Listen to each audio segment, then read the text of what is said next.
Hi friends, welcome to mom's kitchen. ఇప్పుడు veg pulao ఎలా చేయాలో చూపించబోతున్నాను. దీనికోసం 1.5 గ్లాస్ బాస్మతి రైస్ తీసుకొని శుభ్రంగా కడుక్కొని అందులో వాటర్ వేసుకొని పక్కన పెట్టుకోవాలి.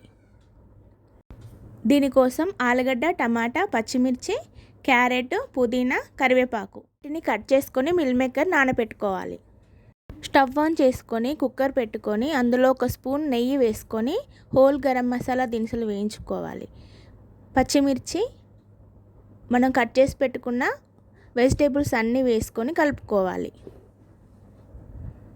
ఇప్పుడు మిల్ మేకర్ కూడా వేసుకొని బాగా కలుపుకొని ఒక 5 మినిట్స్ ఉడికించుకోవాలి.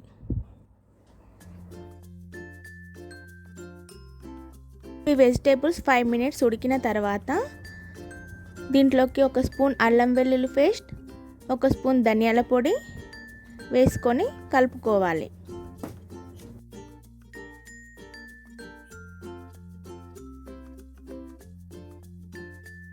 ఇప్పుడు ఇందులోకి 2.5 గ్లాస్ వాటర్ యాడ్ చేసుకోవాలి. 1 టేబుల్ స్పూన్ సాల్ట్ వేసి హాఫ్ నిమ్మకాయ పిండుకోవాలి.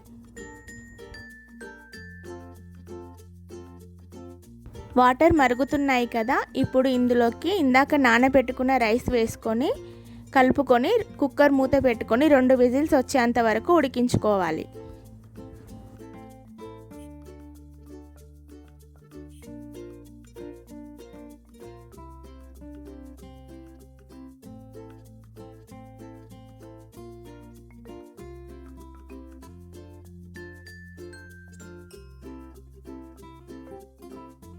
అంతే, వెజ్ పులావ్ రెడీ అయిపోయింది. ఇది సింపుల్ రెసిపీ. దీన్ని బ్యాచిలర్స్ కూడా ఈజీగా చేసుకోవచ్చు.